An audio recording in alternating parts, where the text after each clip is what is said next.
예수 사랑하심을 563장 찬송했습니다.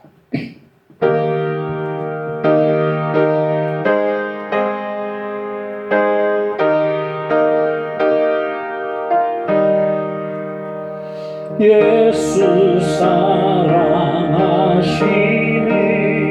성경에서 배웠네.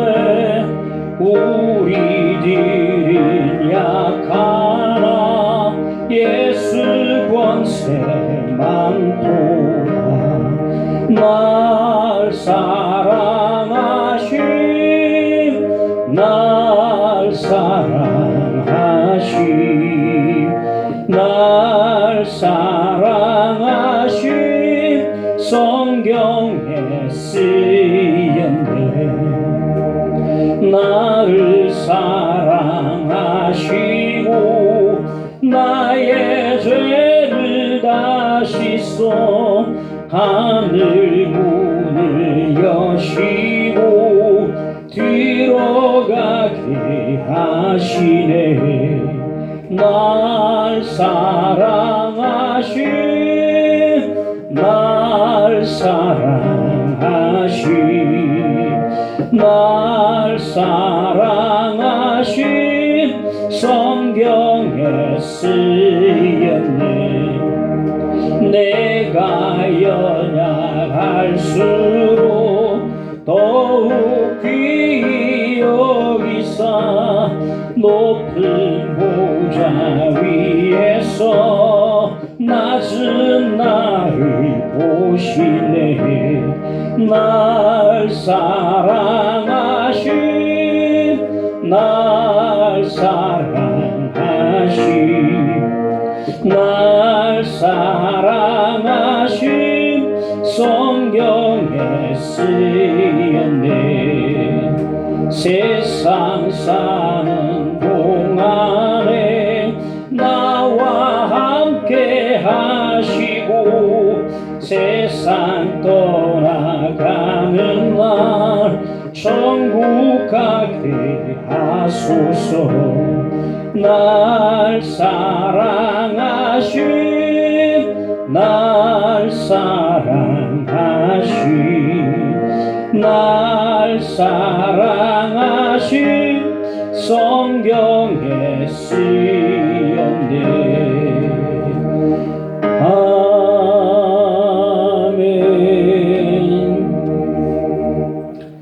하나님 말씀 요한복음 12장을 보겠습니다.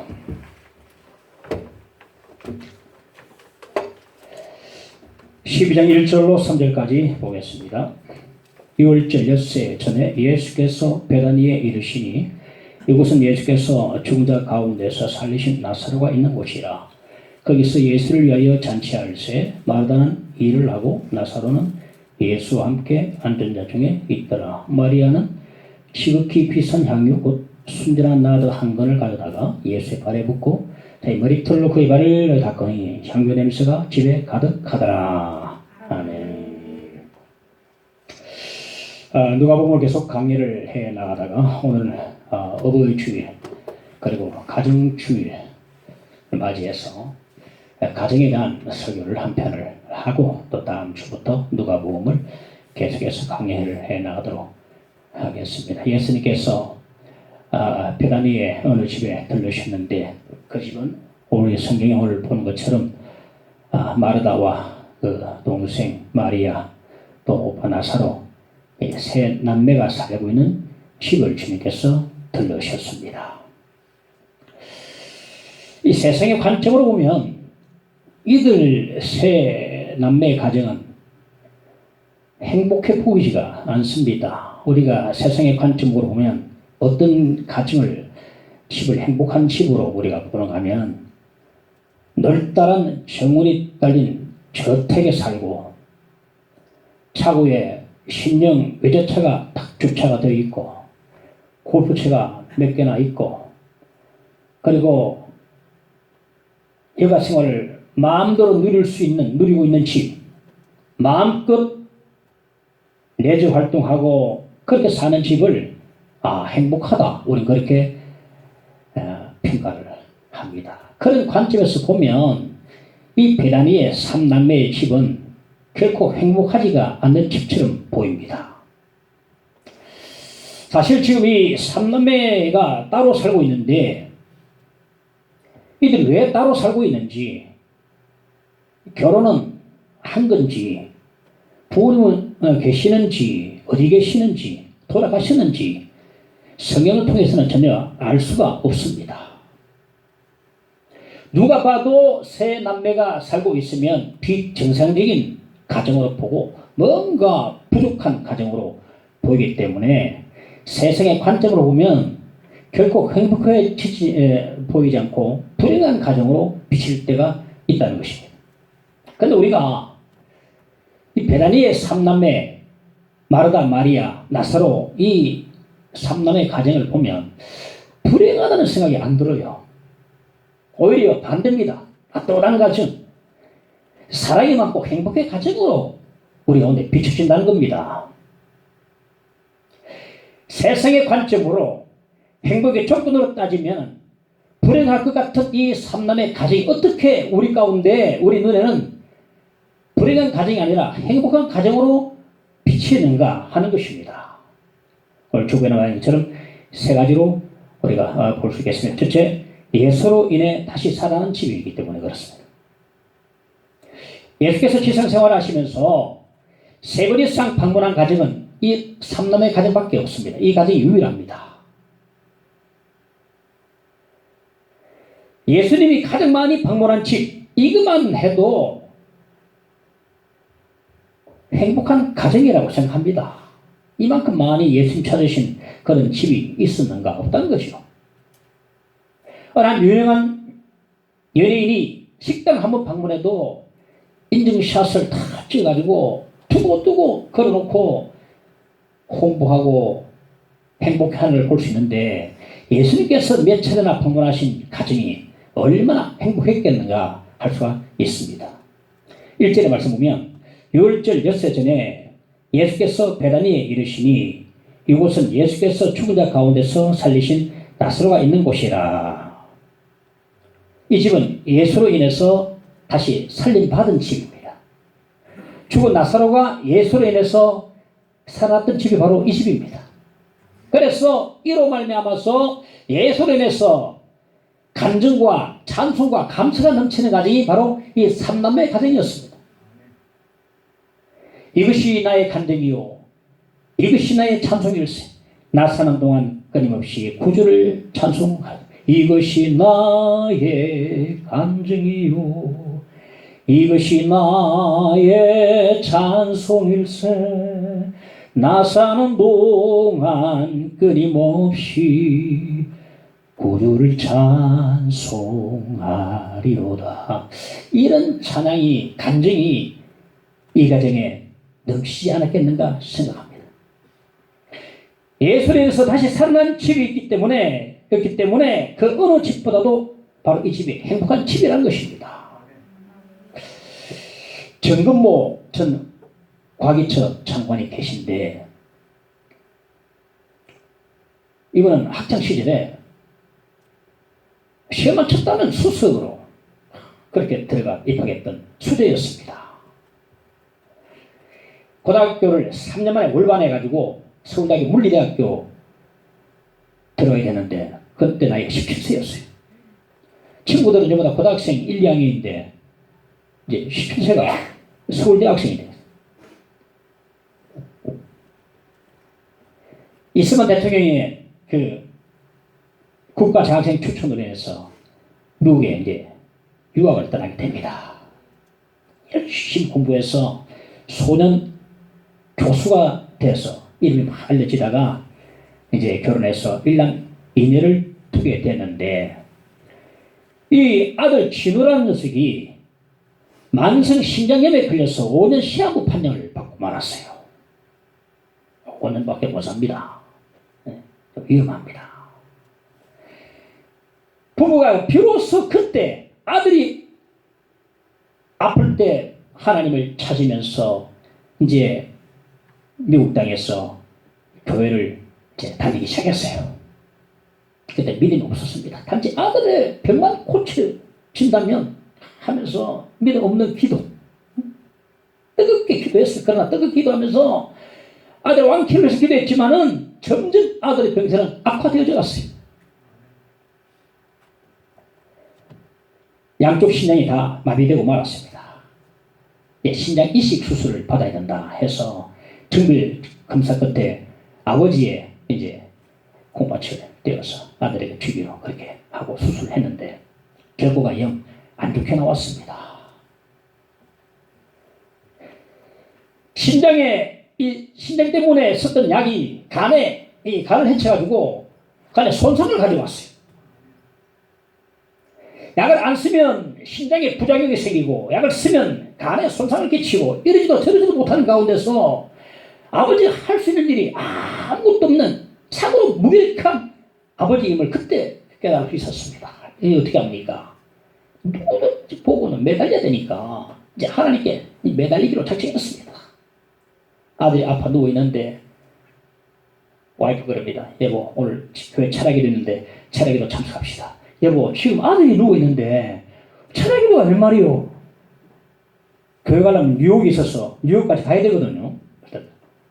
하나님께 맡깁시다. 하나님께서 아들 생사를 주장하고 계시기 때문에 맡기고 우리 기도합시다. 말을 들어보니까 맞거든요. 그래서 뉴욕으로 날아가서 교회 철학기도 참석해서 믿음도 없지만 주여 부르면서 참으로 막 하나님께 매달리고 통성 꽉 치듯이 기도했습니다. 주여 아들을 살려달라고 막 기도를 했습니다. 그런데 철학기도를 마치고 난 뒤에 돌아보니까 믿기지 않는 기적이 사실 일어났어요. 아들이 이제 서서히 회복되더니 정상으로 돌아왔습니다.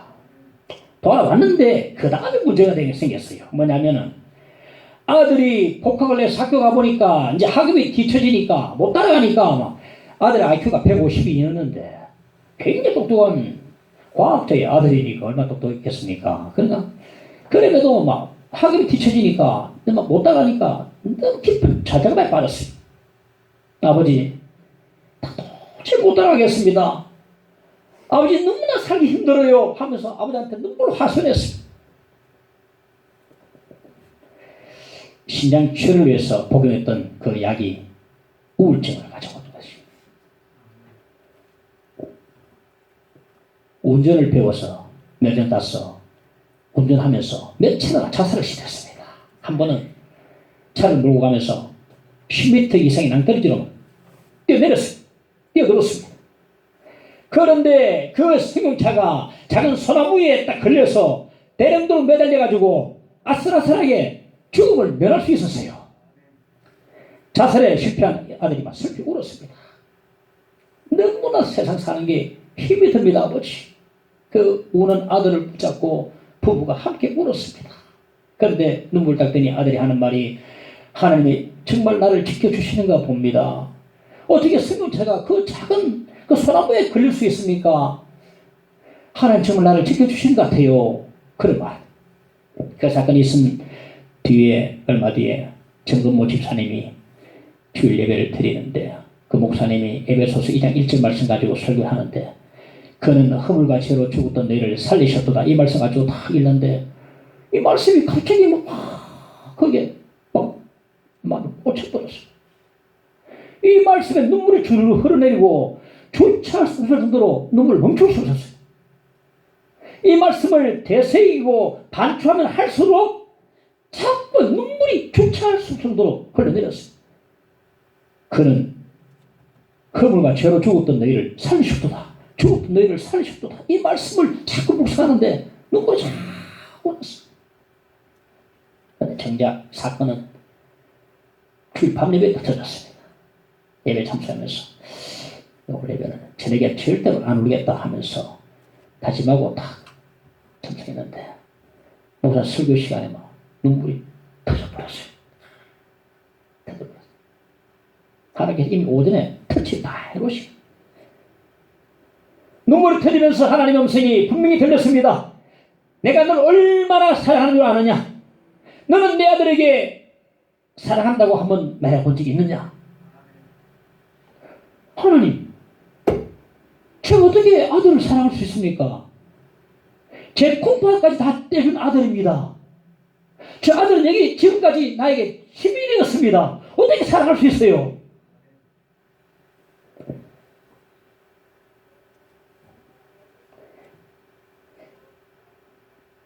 아들이 아니었다면 너와 네 가정이 구원받지 못했음을 네가 알아라. 그런 말씀을 주시다는 겁니다. 생각해보니까 정말 그래요. 아들이 아니었다면, 아들이 아프지 않았다면 교회 다니지도 않았을 겁니다. 그래서 생각을 해보고 깨달아 보니까 걷잡을 수 없는 눈물이 막 자꾸 쏟아졌어요. 그 지성인이요, 위대한 과학자요, 한국에서 네로라는 그런 과학자인데 이 사람이 계속 통곡을 내기 시작했습니다. 예배 같이 드리는 사람들 의식도 안 되고 예배 끝날 때까지 울고 또 울었습니다. 그날이 바로 그에게 성령이 임하신 날이고 새로 태어난 날이고 1982년 3월 24일 책을 보니까 나오다. 82년 3월 24일. 저는 그때 군대에 갈 때인가 그랬거든요. 여러분 그때 뭐 할 때입니까? 그때 82년 3월 24일. 그때 바로 지금까지 집으로 여겼던 아들에게 감사하다라고 말했던 고백했던 날이 바로 그날이었습니다. 저녁 예배를 드리고 돌아와서 5시고 다 왔고 또 가정 예배를 또 다 들었습니다. 드리기 전에 신우에게 고백했어요. 진우야, 아빠는 지금까지 너를 내 침으로 예배하고 왔다. 오늘 하나님 나에게 말씀해 주셨는데 너 때문에 우리 가정이 구원을 받았다고 말씀하시면서 너에게 감사하라고 말씀하시더라. 고맙다. 그 말 듣고 진우가 고개를 들고 눈물을 흘렸습니다. 아들의 눈에서 후두둑 눈물 떨어지는 것이 아빠의 손등에 다 뜨겁게 느껴졌습니다. 아내도 울고 딸도 울고 친도 울고 울음바다가 되었습니다. 5 식구가 서로 손잡고 돌아가면서 교대로 통성기를 했습니다. 그의 가정이 예수 안에서 새롭게 회복되어지는 순간이었던 것입니다. 예수 안에서 다시 살림받고 회복되어지는 그 가정이 가장 행복한 가정인 줄 믿으시기 바랍니다. 예수 모신 가정, 예수 안에서 새롭게 회복되어지는 가정이 가장 행복한 가정이요. 행복한 가정이 되려고 한다면 먼저 예수를 모셔야 하는 것입니다. 예수를 모시니까 온 가족이 다 변화가 됐어요. 진우도 충실한 삶을 살고, 정강호 주사님은 장로님이 되셔서 약속을 했답니다. 과기자 장관이 되면서 대한 주의를 쭉 성수해야 됩니다. 약속받고 어떤 일이 있어도 꼭 들어가서 주일날 예배 성수하고 하는 경우 돌리고 귀한 삶을 살고, 예수를 모신 집마다 잔치가 벌어집니다. 잔치가 벌어져요. 오늘 말씀 보니까 2절에 보니까 거기서 예수를 위하여 잔치할세 말했습니다. 죽던 나사로가 예수 안에서 다시 살림받으니까 잔치가 그 집에 벌어졌습니다. 누구 위한 잔치입니까? 예수를 위한 잔치라고 그랬어요. 이거는 살림이 넉넉해서 베푸는 잔치가 아니고 감사의 잔치요, 고백의 잔치요, 즉 영접의 그 표현의 잔치요, 믿음의 잔치가 되는 것입니다. 예수로 인해서 다시 살림받은 가정마다요 대문이 확 열립니다. 제가 다른 교회 목회를 해보니까 어디 지금 항상 어서 오십시오. 가면 마음 편안하게 항상 뜨겁게 맞아주고 항상 이렇게 뭐 음식을 잔뜩 차려가지고 되죠. 그 집이 막 열린 가정이 되더라고. 예수를 제대로 모시고 영접한 가정은요 대문이 활짝 열리고 날마다 잔치가 벌어지고요 감사, 찬송, 감격이 넘치는 그런 가정이 되게 되는 것입니다. 우리의 집은 어떻습니까? 예수로 인해서 다시 살림받은 가정입니까? 예수로 인해서 잔치를 벌여본 경험이 우리 가정은 있습니까? 예수로 인해서 다시 살아난 가정이 가장 행복한 가정인 줄 믿으시기 바랍니다. 그렇게 아름다운 승림이 있는 집입니다. 2절에 보니까 거기서 예수를 위하여 잔치할세 마르다는 이 일을 하고, 이 집이 예수를 위해서 잔치를 했는데 가장 나서서 열심히 일했던 사람이 마르다였어요. 그런데 마리아는 앉아 있었습니다. 마리아는 항상 앉아 있었습니다. 이들 중 3남매 가운데 가장 일어나서 열심히 섬겼던 사람은 언제나 마르다였습니다. 요한복음 11장 20절에 보니까 마르다는 예수께서 오신다는 말을 듣고 곧 나가 맞이하되 마리아는 집에 앉았더라. 예수께서 이들 집에 방문한다니까 뛰어나가서 맞이한 사람은, 응답한 사람은 마르다고, 마리아는 여전히 방에 앉아있습니다. 방에 앉아있다. 예수께서 또 한 번 이 집을 방문한 적이 있는데요. 누가복음 10장 38절 39절에 보면 그들이 길 갈 때에 예수께서 한 마을에 들어가심에 마르다라 이름하는 한 여자가 자기 집으로 영접하더라. 그에게 마리아라 하는 동생이 있어 주의 발치에 앉아 그의 말씀을 듣더니, 이날도 예수님을 영접한 사람은 마르다였어요. 그런데 마리아는 여전히 앉았어. 예수님 발치에 앉아서 말씀을 듣고 있었다. 예수님을 대접하려고 마르다가 참 바빴습니다. 그런데 불만 하나 있었어요. 뭐냐면은 자기가 열심히 일하는데 동생 마리아는 예수님 발 앞에 앉아서 말씀을 듣고 있으니까 불만이 생겼어요. 그래서 예수님께 이 불만을 토로했습니다. 예수님, 나는 이렇게 열심히 일하는데 동생은 지금 말씀만 듣고 있는데 동생을 말해가지고 좀 나를 좀 도와라고 좀 말해주세요. 하니까 예수님이 어떻게 말했습니까?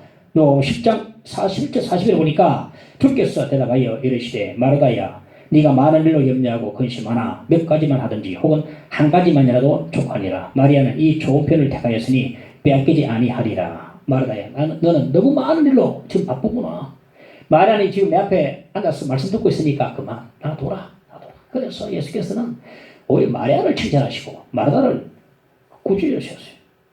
우리가 사실 어떤 일을 하다가 구제람 당하면요, 그만 둬버립니다. 내가 구제람 당하면서 내가 일할 필요가 있는가, 나도 일 그만두고 나도 마리아처럼 앉아서 말씀이나 들어야겠다 하면서 적시로 그냥 그만둬버리고 자기도 앉아 있을 수 있어요. 그러면 누가 일합니까? 예전도에 있다 합시다. 예전도에가 다 앉아서 말씀만 듣고 일하는 사람 아무도 없으면 누가 일하고 누가 섬깁니까? 이렇게 마르다가 예수님께 꾸지람 당했지만은 마르다는 섬김을 포기하지 않았다. 그리고 동생 마리아에 대한 희생도 전혀 하지 않았어. 지금까지는 불편하면서 섬겼음에도 이제는 불평도 없이 섬기게 되는데, 이게 바로 마르다의 아름다운 섬김이라고 말할 수 있습니다. 아름다운 섬김입니다. 우리가 설교를 하고 들을 때 늘 마리아에 대한 칭찬을 많이 하고, 마르다는 좀 우리가 지적을 합니다만 오늘 본문을 통해서 보면 우리가 오늘 이 시간만큼은 마르다를 좀 칭찬해야 되겠습니다. 마르다는요, 꾸지람 당했지만 섬김을 포기하지 않았습니다. 불평이 빠지고 나니까 진짜 아름다운 섬김을 했던 것을 볼 수 있습니다. 그래서 이 베드니의 3남매의 가정은 아름다운 섬김이 있는 그런 가정이었습니다.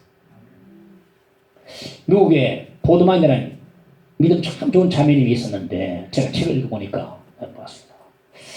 이 보드만 자매님이 한국에 뇌승마비 장애인을, 여자애를 입양을 했습니다.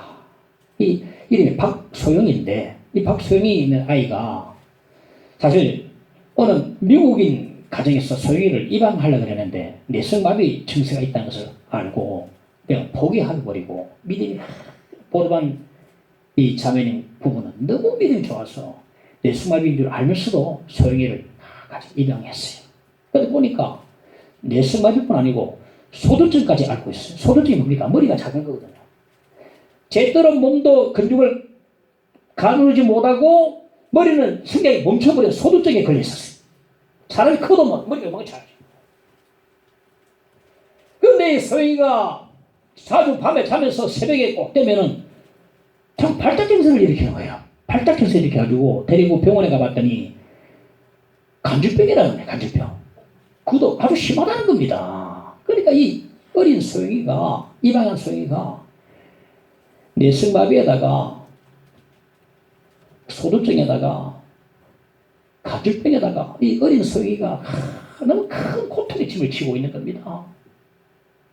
밤만 되면 급히 물고 발작을 일으키는데요. 딸의 고통스러운 모습 보고서 두 부부가 눈물로 기도했습니다. 내가 낳은 자식, 가슴으로 낳은 자식, 뜨거운 사랑을 가지고 있는 것 같습니다. 하나님, 소영이는 우리의 딸입니다. 우리의 가족입니다. 또 그리고 하나님의 딸입니다. 하나님, 우리 힘으로는 어떻게 할 수 없어요. 하나님 도와주세요. 힘주세요. 믿음 주세요. 이렇게 소영이를 위해서 기도하고 그 딸을 섬기다 보니까 사랑이, 진짜 사랑이 뭔지 깨닫게 되고, 가족의 소중함을 깨닫게 되고, 세상에 가치 있는 것이 무엇인가를 줄줄이 깨닫게 되었습니다. 밤에 이 아이가 씨름하다 보면 아침에 일어나면 힘이 하나도 없어 그냥 팍 퍼지고 그럴 때가 많았어요. 어느 날 하나님께서 보드만 자매에게 생명의 음성을 주셨습니다. 소영이한테 감사해라. 하나님, 소영이한테 감사하라니요. 내가 이렇게 힘든데요. 소영이 때문에 내 부부가 기도할 줄 알고, 기도의 깊은 맛을 알고, 가족의 소중함을 알고, 깊은 진짜 사랑을 알고 있지 않느냐. 주님, 알겠습니다. 소영이는 우리 가정의 희망이요 기쁨입니다. 눈물로 기도하는 것입니다. 감사합니다. 이 소영이가 없었다면, 소영이가 가족이 아니었다면, 이 소영이가, 어린 소영이가 장애가 없었다면 그들 보고 어떻게 간절하게 기도하고 어떻게 그 깊은 가족에 대한 사랑과 애틋한 사랑과 가족의 소중함의 그 가치를 절대로 깊이 깨달을 수가 있었겠는가 입니다. 그래서요, 교회도요, 아픈 사람이 중심이고 가족 중에서도 아픈 사람이 가정의 중심입니다. 왜? 그를 살펴주고 건강한 자녀는 두고 그 아픈 자녀를 살피고, 그 자녀를 중심으로 맞춰주니까 가정의 중심, 아픈 자녀요. 교회도 아픈 사람이 중심이 되는 것입니다. 왜? 기도해주고 위로해주고 신경 써주고 신방 가지고 하기 때문에 아픈 사람이 중심이 되니까 그 소영이 때문에 그 가정이 깨달음이 너무 많았어요. 가정의 소중함, 사랑의 애틋함, 가치 있는 것이 무엇인지 깨닫고 또 기도를 알게 되고 하나님 의지하는 것도 알게 되고 너무나 얻은 것이 많았습니다. 감사합니다. 세월이 흘러서 대성의 보드만 자매님이, 이 소영이가 세월을 먹어도 흘러도 회복이 안 됐어요. 그런데 이제 할 수 있는 것은 아빠, 엄마, 맘마 이 정도만 미국말로 하겠죠. 그래. 세월을 흘러도 이제 회복이 안 됐는데 보드만 자매님은 이제 나이가 들어서 감당을 하지 못했어요. 그때 큰딸이 왔어요. 엄마, 이제 제가 소영이를 돌볼게요. 엄마 좀 쉬세요 하면서 엄마 대신해서 이제 큰딸이 소영이를 맡아가지고 그렇게 돌봤습니다. 그러니까요, 그 보드만 자매님 가정은요 서로 성김이 충만한 가정이었어요. 서로 성김이 충만한 가정이 가장 행복한 가정인 줄 믿으시기 바랍니다. 서로 성김이 충만해. 우리 가족들 보면 우리 딸이 셋이면 저희 기장에 딸 셋이 있는데 저는 이겁니다. 기장에 세 딸고 첫 딸은 나사로, 둘째 딸은 마르다, 셋째 딸은 마리아다. 믿음 잘하고 엄마 아빠한테 참 섬기려고 애를 하고 그렇게 신경 참 많이 쓰고, 그래서 너희들이 바로 베다니의 삼남의 가정이다. 그렇게 내가 딱, 그러니까 첫 딸이 난 나사로입니다. 이 나사로 네 죽어다 살아나야 된다.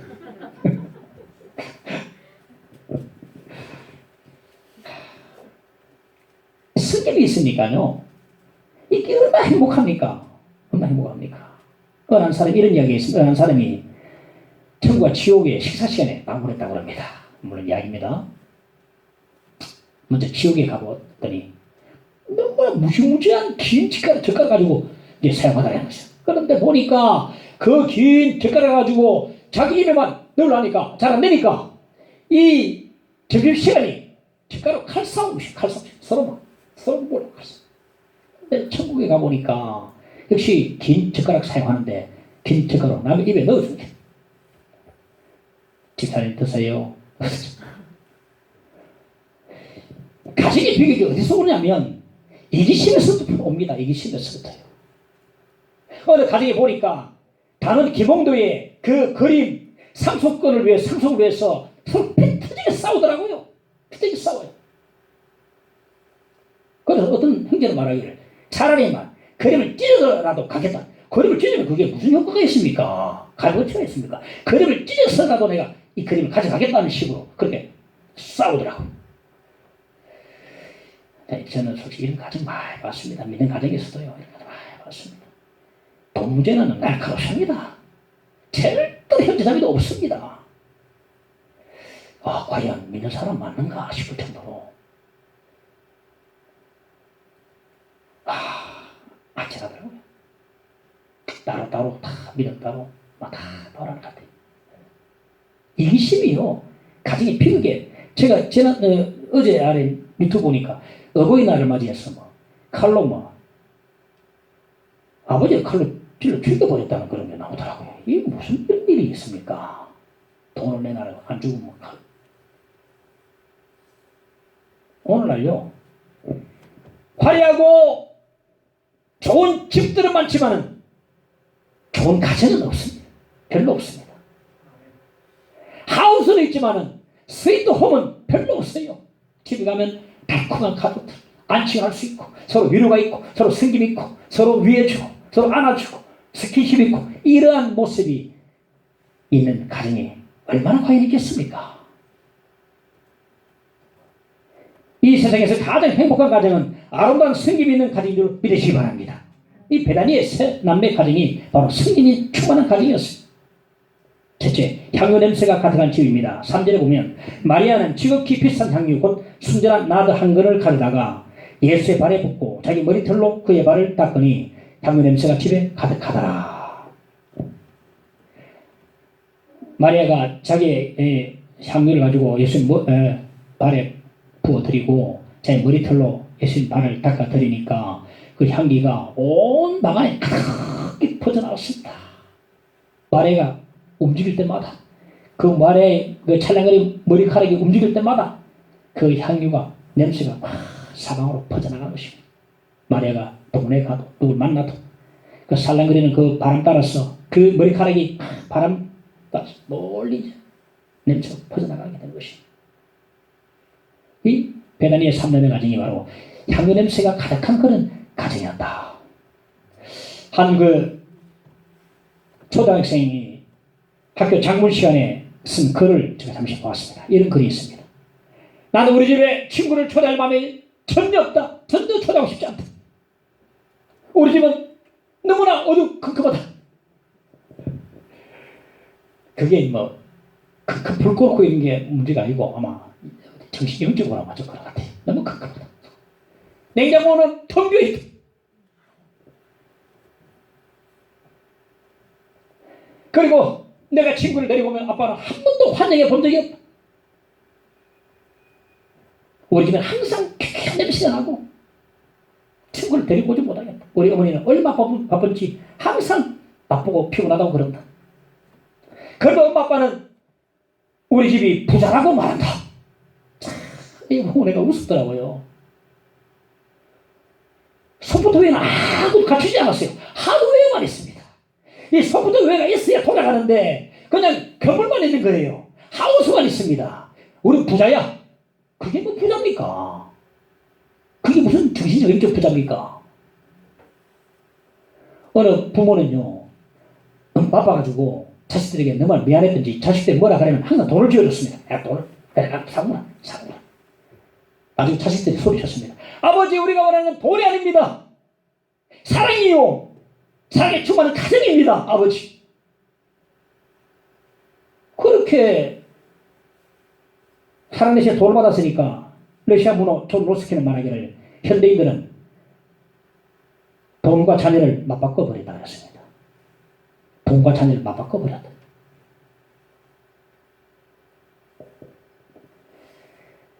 하드웨어가 있는데 소프트웨어가 없는 그런 집들이 너무너무 많이 있습니다. 우리 가정에는 한 달 한 번씩 패밀리 타임, 줄여서 FT라고 하는데 한 달 한 번씩 패밀리 타임을 가집니다.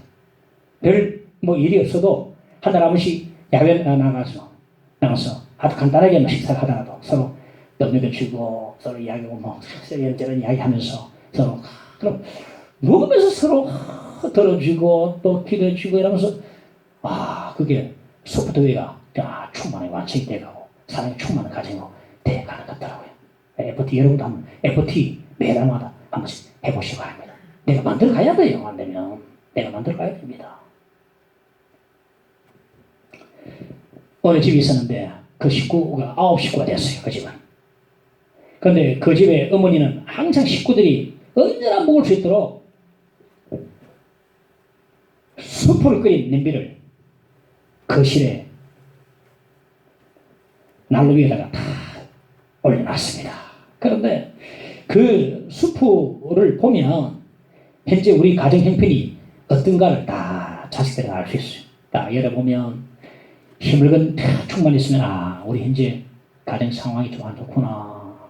거기다가 쇠고기도 들어가고 옥수수 들어가고 콩도 들어가고 까지 많은 재료가 들어가면 그 걸쭉하면 우리 가정이 지금 좀 잘 돌아가는구나, 잘 사는구나 느낀다. 그런데 친구들은요, 어머니가 끓이는 그 수프를 꿀꿀이 죽이라고 이랬습니다. 꿀꿀이 죽. 그런 말했는데 그 집 아들 가운데 초등학교 다니는 학생이 있었는데 아들이 있었는데 그 아들에게 친구 하나 참 친한 친구 있었는데 그 친한 친구는 정말 부잣집 아들이었어요. 그 집에는 요리사 따로 있었습니다. 요리사 따로 있어가지고 매일매일 비싼 음식이 테이블에 절벽에 잘 있었어요. 그런데 그 부잣집 그 친구가 너 집에 놀러 가면 안 되나? 집 좀 소개해줘. 거절할 수 있습니까? 그런데 그래 해놓고 생각해보니까 어머니의 꿀꿀이 주기 걱정이 됐어요. 저렇게 비싸게 먹고 좋은 거 먹는 친구인데 마침 이제 왔습니다. 근데 그 집 전통은 예를 한번 해보십시오. 전통은 뭐냐면은 밖에서 누가 오면 9식구 전부 다 포옹을 해주고 등을 이렇게 딱 두드려준다. 이게 스킨십을 하네요. 스킨십. 이 친구가 와가지고 그 9식구 다 돌아가면서 다 이제 포옹을 받고 또 등을 두드림 받고 스킨십을 다 받았습니다. 드디어 이제 엄마의 그 문제의 꿀꿀주기 이제 딱 등장했습니다. 엄마가 정성스럽게 그 부잣집 친구에게 다 접시 들어줬습니다. 불안했어요. 조마조마합니다. 이 아들이 조마조마합니다. 왜냐하면 날마다 비싼 음식을 푸짐하게 먹는 그 친구인데 이 꿀꿀주기를 받았으니까 마음이 조마조마한 거예요. 이 친구가 이 꿀꿀이 먹으면서 얼굴이 붉게 해가지고 막 마시는데 막 자기도 얼굴이 막 홍당무가 됐습니다. 그런데 이 친구가 원래 먹더니 한 그릇 더 주세요 하는 거예요. 아이고 왜 아들이 쥐구멍에 들어가고 싶었어요. 딱 식사하고 좀 놀다가 친구 돌아갈 때 돼서 또다시 9식구 다 보호받고 등을 다 들어가고 이제 나서는데 그 친구 하는 말이 이런 말합니다. 이렇게 좋은 가족들과 함께 사는 나는 얼마나 행복할까? 이렇게 좋은 가족들과 사는 너는 얼마나 행복할까? 귀를 의심했습니다. 이게 정말 무슨 말이고? 귀를 의심. 나중에 알고 보니까 그 꿀꿀이 죽을 먹으면서 얼굴이 붉어졌던 것은 마음이 불편해서가 아니라 그 식구의 그 깊은 사랑과 너무 뜨거운 사랑에 감동이 돼가지고 얼굴이 붉어진 거야. 자기 집에서는 전혀 발견을 못했던 그 사랑을 이 꿀꿀이 죽을 먹는 이 집에서, 친구 집에서 그 사랑을 발견하고 그렇게 감동이 됐던 것입니다. 그래서 이러한 집이 바로 향유 냄새가 가득히 나는 풍기는 그런 집이 되는 것입니다. 잠언서 17장 1절에 보면 마른 떡 한 조각만 있고도 화목하는 것이 제육이 집에 가득하고도 다투는 것보다 나으니라. 할렐루야. 이런 가정들이 되기를 간절히 바랍니다. 어느 한 가정이 IMF를 만나서 가정이 너무나 굉장히 어려웠어요. 남편이 오늘 새벽에 일찍 일어나서 일자리를 찾아 나섰는데 일자리가 없습니다. 오늘도 집에 들어가야 되는데 가족들에게 전할 좋은 소식도 오늘도 없었습니다. 와이프는 집에서 따뜻하게 밥을 차려놓고 남편을 기다리는데 마침내 촌중이 띵동 소리가 일어나서 얼른 문을 딱 열니까 두 개가 툭 고기를 푹 떨고 있는 남편이 문 밖에 서 있었습니다. 둘이 식사를 하는데 남편은 아무 말 없이 그냥 힘없이 젓가락질 하고 있는 아내가 가만히 옆에 지켜보고 있다가 남편이 식사 다 하기를 마치고 있는 걸 보다가 다 마치고 여보 우리 함께 찬송하고 기도해요. 그래서 그 찬송했습니다. 내 영혼이 은총 입어 중한제 짐벗고 보니 슬픔 많은 이 세상도 천국으로 화하도다. 주의 얼굴을 뵙기 전에 멀리 뵈던 하늘나라 내 마음속에 이루어지니 날로 날로 가깝다. 그러면 찬양해봅시다. 할렐루야 찬양하세 내 모든 죄 사함받고 주 예수와 동행하니 거듭나 하나라.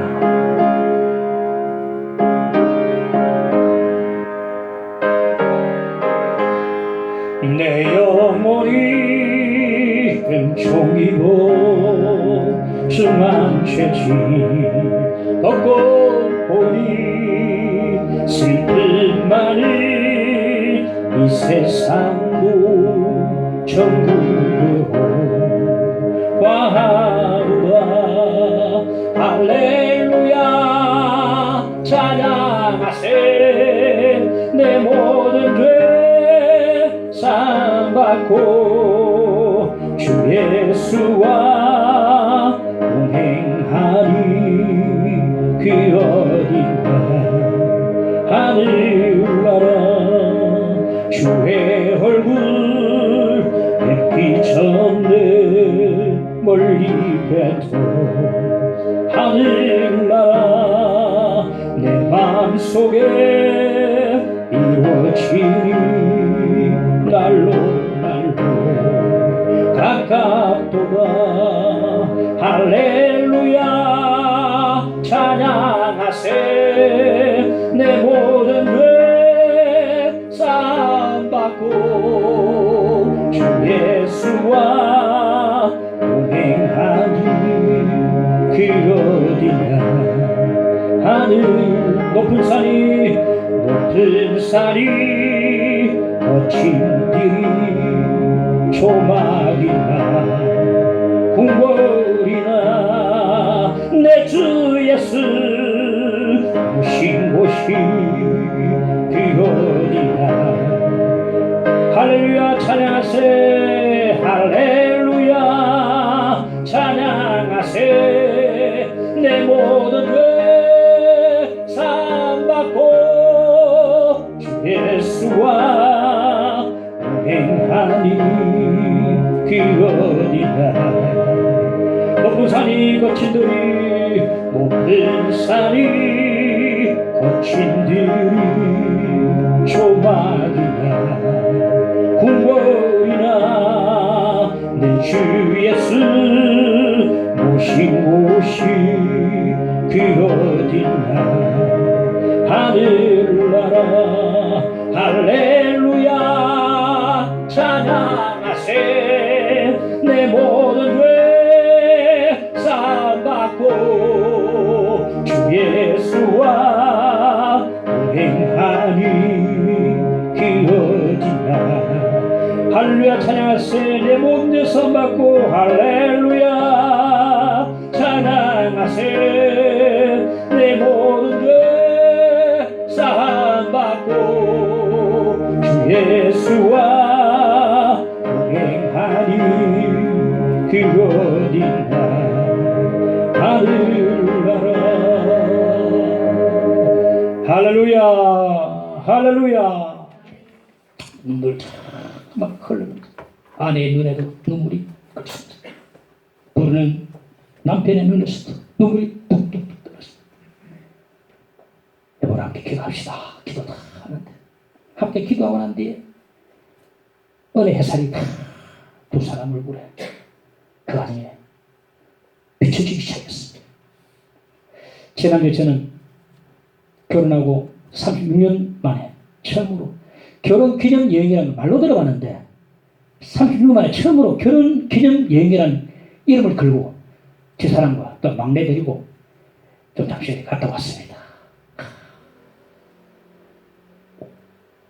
제 사람 아직까지 막 청춘이 같아. 얼마나 체력이 좋은지 막 이리 끌고 저리 끌리고 나는 피곤해 죽겠는데.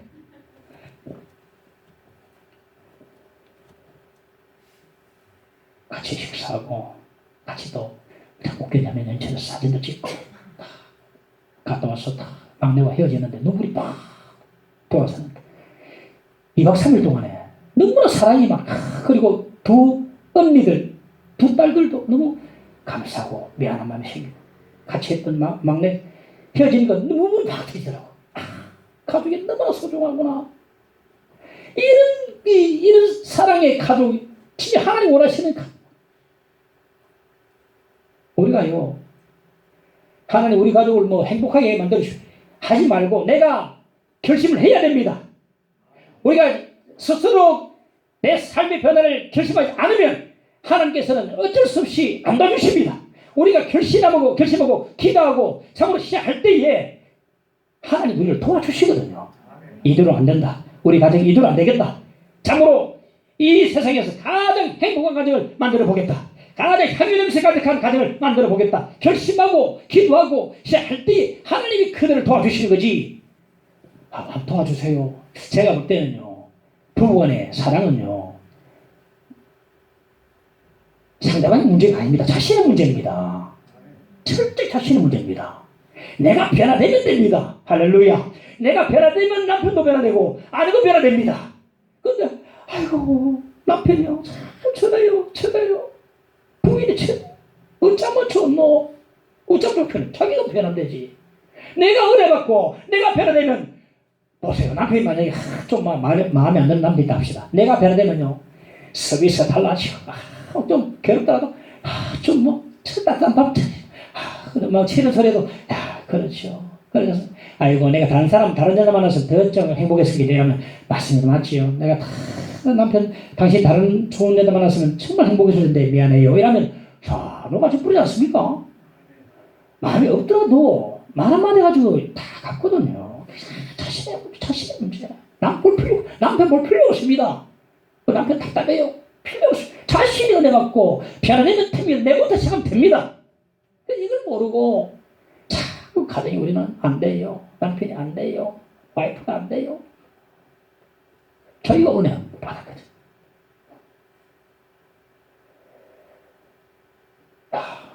그래서 그렇게 가다 보니까 얼마나 더 애틋한 가족에 대한 사랑이 막 생기더라고요. 우리 가족이 너무나 소중하다. 우리 가족들이 너무나 귀하다. 깨닫게 되었습니다. 오늘 본문의 베라니의 3남의 가정은요 겉으로 볼 때는 행복한 조건이 전혀 없습니다. 이 가정이 뭐 무슨 행복이 보입니까? 지금 부모도 안 보이고 세 사람만 살고 있는데 그리고 제가 대제로 갖추고 살겠습니까? 그런데 그럼에도 불구하고 이들의 가정은 어떻게 보면 이 땅에서 가장 행복한 가정이 되는 것은 첫째 예수로 인해서 다시 살아난 가정이요 아름다운 성김이 넘치는 가정이요 그리고 향유 냄새가 가득한 가정이기 때문에 어떤 가정보다 복되고 행복한 가정이 될 줄로 믿습니다.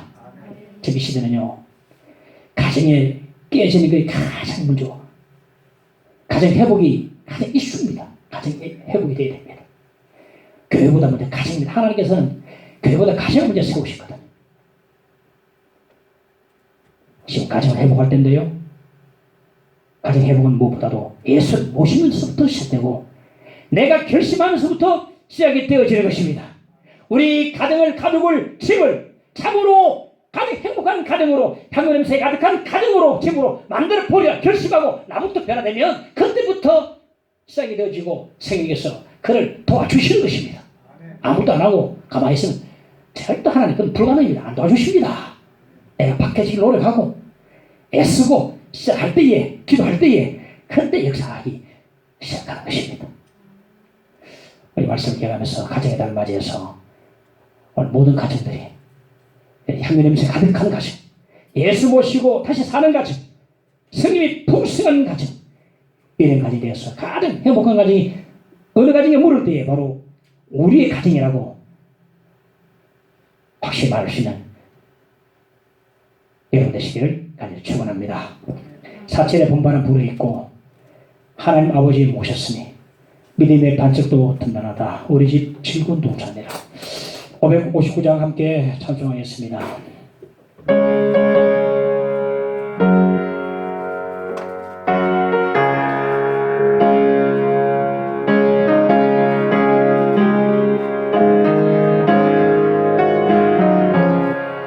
사철의 봄바람 불이고 하나님 아버지 오셨으니 믿음의 반석도 든든하다. 우리 집 즐거운 동산이라. 고마워라 임마누엘, 예수만 섬기는 우리 집. 고마워라 임마누엘, 복되고 즐거운 하루하루. 어버이 우리를 보이시고 동기들 사랑에 뭉쳐있고 기쁨과 서름도 같이 하니 한간의 조가도 천국이라. 고마워라 임마누엘, 예수만 섬기는 우리 집. 고마워라 임마누엘, 복되고 즐거운 하루하루. 아침과 저녁에 수고하여 다같이 일하는 온 식구가 한 상에 불러서 먹고 마셔. 여기가 우리의 낙원이라. 고마워라 임마누엘, 예수만 섬기는 우리 집. 고마워라 임마누엘, 복되고 즐거운 하루하루. 오늘 말씀 기억하고 주여 부르고 한 우리 가정을 위해서 섬기다 하십니다. 주여 아버지에게 눈을 드립니다. 아버지 하나님 우리의 가정 회복시켜 주시기를 간절히 원합니다. 먼저 아버지 향기 냄새 가득한 가정 되게 하시고 예수를 모신 가정 되게 하여 주시고 아버지 승리 넘치는 가정 되게 하여 주시기를 간절히 원합니다. 사랑이 넘치고 성령이 넘치고 주 헌신이 충만한 가정을 되도록 인도하여 주옵소서. 우리 가정을 회복시켜 주옵소서. 주여 역사옵소서. 주님 모신 목대 가정을 되도록 인도하여 주시기를 간절히 원합나이다. 한 가정에 어떤 어려움이 있습니까? 다 하나님 은혜 받게 하시고 다 하나님 받고 깨지게 하시고 나부터 먼저 행복을 시작하도록 도와주시고 성인이 인도하여 주옵소서. 함께 없소서. 하늘 다 회복시켜 주시기를 간절히 원합나이다. 주여 도와주옵소서. 역사옵소서. 믿습니다. 믿습니다. 주여 도와주옵소서.